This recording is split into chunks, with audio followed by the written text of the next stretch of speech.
નમસ્કાર મિત્રો, ચાલો ગરો શીખીએ. જુલાઈ માસમાં સંસ્કૃતમાં આપણે શીખીશું ચિત્રપદાની. અહીં તમને સૂચના આપવામાં આવી છે કે અહીં કેટલાક ચિત્રો આપેલા છે, તેના નામ તમારે સંસ્કૃતમાં લખવાના છે. જરૂર પડે પાઠ્યપુસ્તકનો ઉપયોગ કરો. આપણે અહીં એક એક ચિત્ર જોતા જઈશું, તેનો સંસ્કૃત તેમજ ગુજરાતી બંને નામ લખતા જઈશું.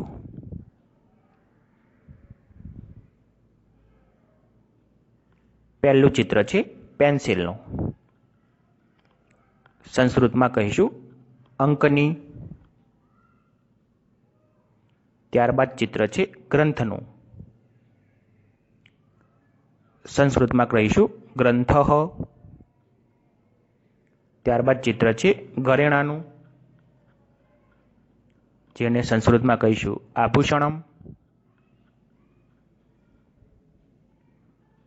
ત્યારબાદ ચિત્ર છે હાથની બેટરીનું અથવા હાથબત્તી.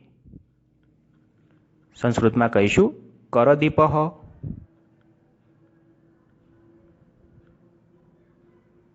ત્યારબાદ ચિત્ર આપ્યું છે ચમચીનું,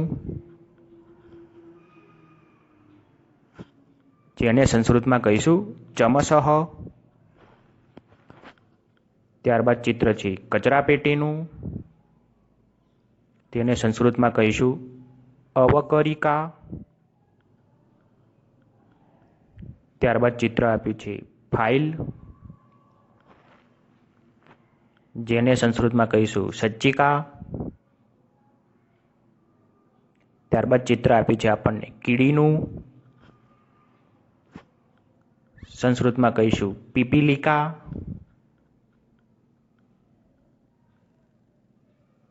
ત્યારબાદ આપણને ચિત્ર આપ્યું છે ડોલનું. ડોલને સંસ્કૃતમાં કહીશું દ્રોણી.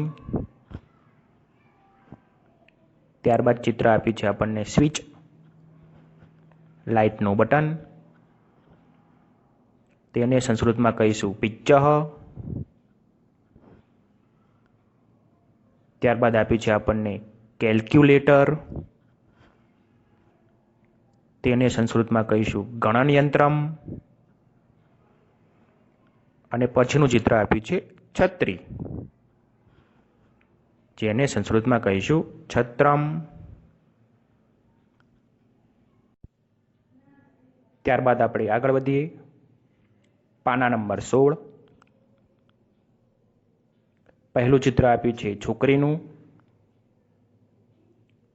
સંસ્કૃતમાં કહીશું બાલિકા. ત્યારબાદ ચિત્ર છે ટેબલનું.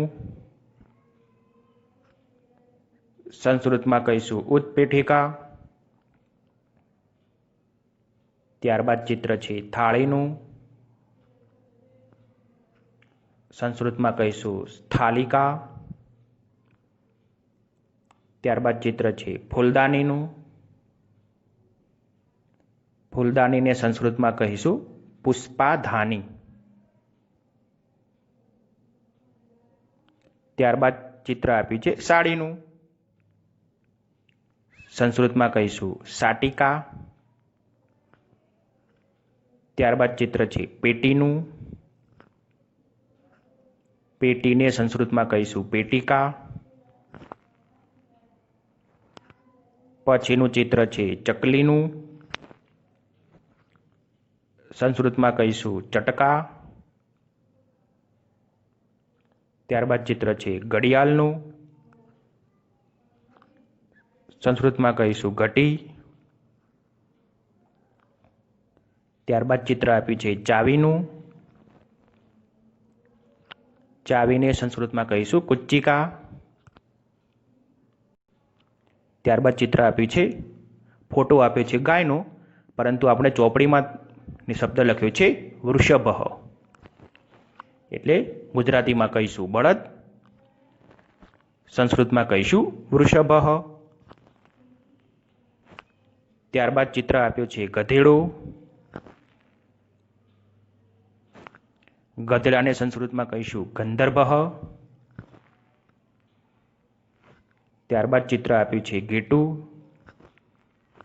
ગેટાને સંસ્કૃતમાં કહીશું મેષહ.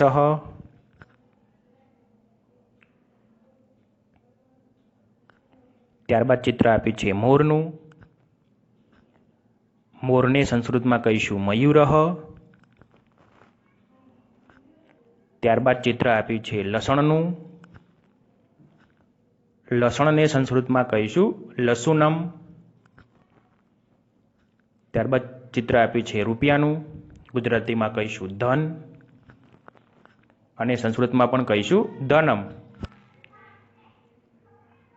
ત્યારબાદ ચિત્ર આપ્યું છે બસનું. બસને સંસ્કૃતમાં કહીશું લોકયાનમ અથવા બસયાનમ પણ કહેવામાં આવે છે. અહીં આપણો પહેલો પાઠ સંસ્કૃતનો ચિત્રપદાની ચાલો કરી શીખીએ પૂરો કરીએ છીએ. હવે આગળની પ્રવૃત્તિમાં મિત્રો આપણને અહીં એકમ 2 આપ્યો છે. ચાલો કરી શીખીએ. એમાં આકાશઃ પતતિ. આ વાર્તા તમારા પાઠ્યપુસ્તકમાં પણ આપેલી છે. અહીં બાજુમાં એક QR કોડ પણ આપેલો છે. તમે તેને સ્કેન કરી વાર્તા સાંભળી શકો છો અને જોઈ શકો છો. હવે આ વાર્તાને આધારે નીચે તમને ચિત્રો આપેલા છે. તે ચિત્રોના જવાબ સંસ્કૃતમાં લખવાના છે. અહીં પહેલું ચિત્ર આપણને આપ્યું છે સિંહનું, જેને સંસ્કૃતમાં કહીશું સિંહઃ. ચિત્ર બીજું આપ્યું છે સસલાનું, જેને સંસ્કૃતમાં કહીશું શશકઃ. આગળનું ચિત્ર આપ્યું છે વાંદરાનું, જેને સંસ્કૃતમાં કહીશું વાનરઃ. છેલ્લું ચિત્ર આપ્યું છે શિયાળનું, જેને સંસ્કૃતમાં કહીશું શૃંગાલઃ. હવે આગળ પ્રવૃત્તિ 1.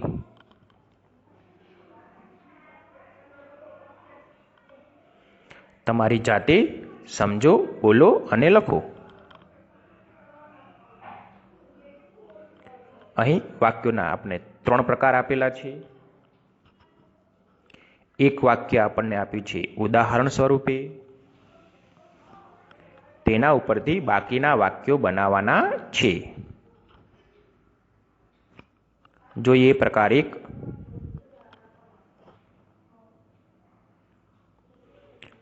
આકાશ પડે છે.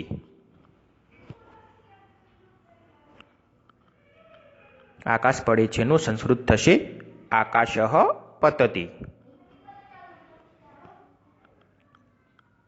અહીં આકાશનું સંસ્કૃત કર્યું છે આકાશઃ અને પડે છે નું સંસ્કૃત થશે પતતિ. હવે બી અને સી જાતે કરવાનું છે. 2 નંબરનું વાક્ય છે દડો પડે છે. તમને મિત્રો કૌંસમાં દડાનો અર્થ સંસ્કૃતમાં આપેલો છે. દડાનો અર્થ થશે કંદુકઃ. વિસર્ગ નથી, આપણે વિસર્ગ મૂકવાનો છે. તો દડો પડે છે તો કંદુકઃ પતતિ. સી વાક્ય આપેલું છે ફળ પડે છે. ફળને સંસ્કૃતમાં કહીશું ફલમ. કૌંસમાં આપેલું જ છે. પડે છે એટલે પતતિ. વાક્ય બનાવીએ ફલમ પતતિ. હવે મિત્રો પ્રકાર 2 જોઈએ. એ નંબરનું વાક્ય આપ્યું છે મુકેશ દોડે છે. તેનું સંસ્કૃત થશે મુકેશઃ ધાવતિ. અહીં આપણે યાદ રાખીશું, પુલ્લિંગ સંજ્ઞા હોય, પુલ્લિંગ નામ હોય તો તેને સંસ્કૃતમાં લખતા પાછળ વિસર્ગ અવશ્ય આવે છે. જેમ કે અહીં મુકેશ ગુજરાતીમાં છે, સંસ્કૃતમાં લખતા મુકેશની પાછળ વિસર્ગ મૂકેલો છે, જે આપણે ખાસ ધ્યાન રાખીશું. 2 નંબરનું વાક્ય જોઈએ. સલીમ દોડે છે. વાક્યનું સંસ્કૃત કરીએ.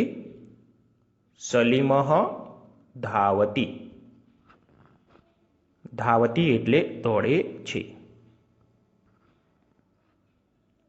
સી નંબરનું વાક્ય. કલ્પેશ દોડે છે. તેનું સંસ્કૃત કરીએ તો કલ્પેશઃ ધાવતિ. આગળ વધીએ. પ્રકાર 3.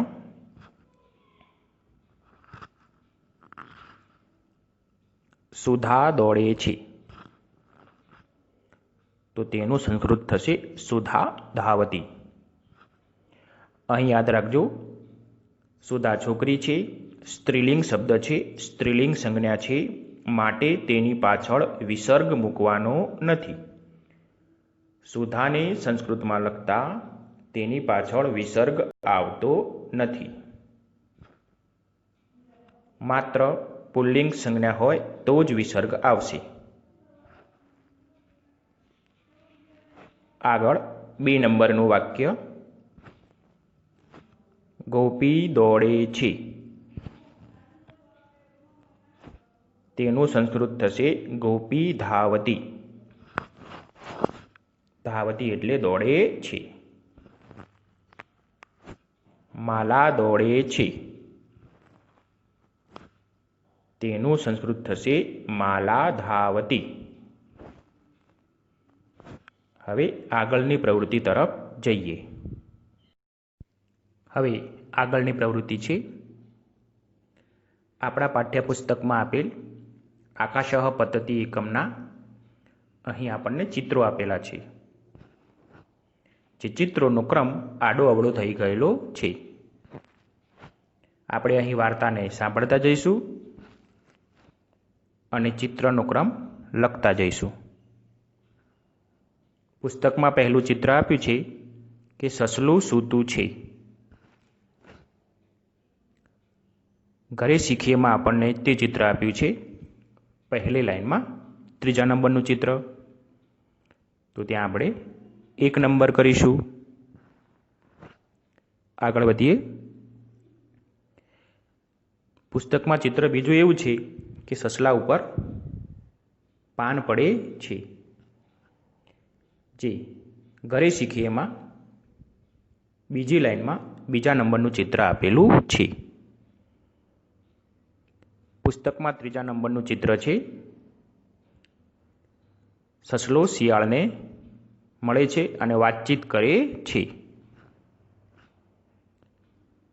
જે પ્રવૃત્તિમાં આપણને પહેલી લાઈનમાં 1લા નંબરનું ચિત્ર આપેલું છે. આગળ વધીએ.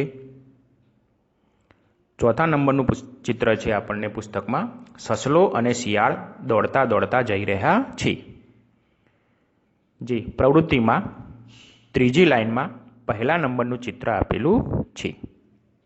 આગળ વધીએ. 5મા નંબરનું ચિત્ર આપણને આપ્યું છે